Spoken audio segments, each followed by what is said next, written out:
deuxième élément, reprise des classes, pardon, projet de loi sur les communes et les préfectures. Est-ce que derrière ce projet de loi-là, il y a des tentacules politiques derrière? Parce que bientôt, on parle référendum, on parle législative, on parle communal, on parle exécutif. On est en train de diviser les communes, on est en train de diviser les préfectures, on est en train de faire un éclatement de la population. Qu'est-ce que ça cache, tout ça? Le ministre de l'administration du territoire et de la décentralisation parle de 17 nouvelles communes, dont 10 à Conakry et 7 à l'intérieur du pays.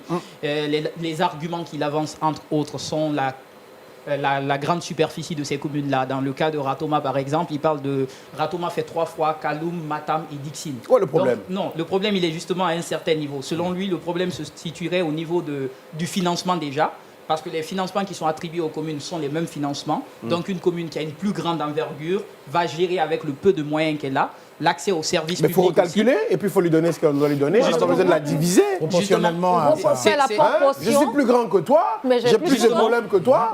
On calcule mes problèmes au prorata, on me donne mon budget en fonction. Je n'ai pas besoin de te diviser. C'est ce qui pourrait être fait. Et quand on prend même le cas de la Côte d'Ivoire, la Côte d'Ivoire, Abidjan, sa superficie est plus grande que Conakry. Ils n'ont pas autant de communes. Oui, mais Abidjan, on parle du grand Abidjan. Oui, mais avec 10 communes.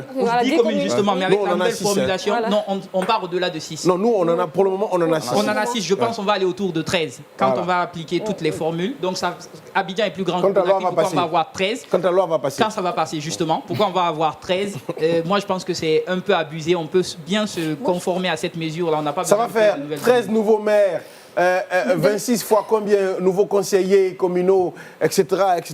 C'est beaucoup de charges aussi pour l'État, l'éclatement. Mais est-ce que c'est opportun? Si, c'est politique. C'est politique. Et ça a des stratégies politiques. Oui, ça a des stratégies. Ça a des rallongs politiques derrière. Oui, mais moi je me dis, est-ce que, en fait, oui, même s'ils ont des Qui organisera les élections bientôt en Guinée? C'est le ministère de l'administration. Qui divise les communes? Qui divise les préfectures? Mais là, c'est bien les élèves. Là encore, il y a un problème. Il y a un problème encore parce que les leaders politiques ne sont pas tout à fait d'accord sur l'organisation des élections par le ministère de l'administration du territoire et de la décentralisation. Ils ne souhaiteraient pas que ce soit l'organe qui organise les élections. Parce que le calcul politique, déjà, on en parle, il y a beaucoup de calculs politiques derrière. Si c'est le ministère qui organise les élections, la crédibilité déjà du ministère est mise en jeu, donc les leaders ne sont pas trop... Donc, va-t-on vers une nouvelle CENI? Attendons de voir. Oui. Moi, je crois qu'ils sont en train de mettre les chariots devant le bœuf, parce qu'à la base, ils devaient commencer d'abord par une sensibilisation. C'est ce qui est important. Qu'on ait réellement... la sensibilisation par rapport à quoi? Bon, pour connaître le nombre exact de la population par commune. Le recensement, pardon, je vais dire, connaître réellement le nombre exact de chaque population dans chaque commune. Parce que si je essaie de diviser d'ailleurs des communes, aller jusqu'à 13, déjà il a parlé des charges qui vont venir après. Moi je pense c'est de trouver, parce que les chiffres qu'on a aujourd'hui, ce sont des chiffres qui obsolètes. Il faut vraiment revenir sur...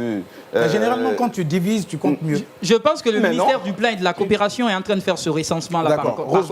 Oui, de la population, le RDPH, si je ne me trompe, ils font ce recensement-là pour connaître exactement. Ce n'est pas un recensement à caractère électoral, mais pour connaître la population à chaque niveau, pour connaître comment la population sûrement vient que ça n'a pas commencé parce que moi, je n'ai pas entendu parler de ça. Ils sont déjà là-dessus. Beaucoup de sujets au menu, avançons.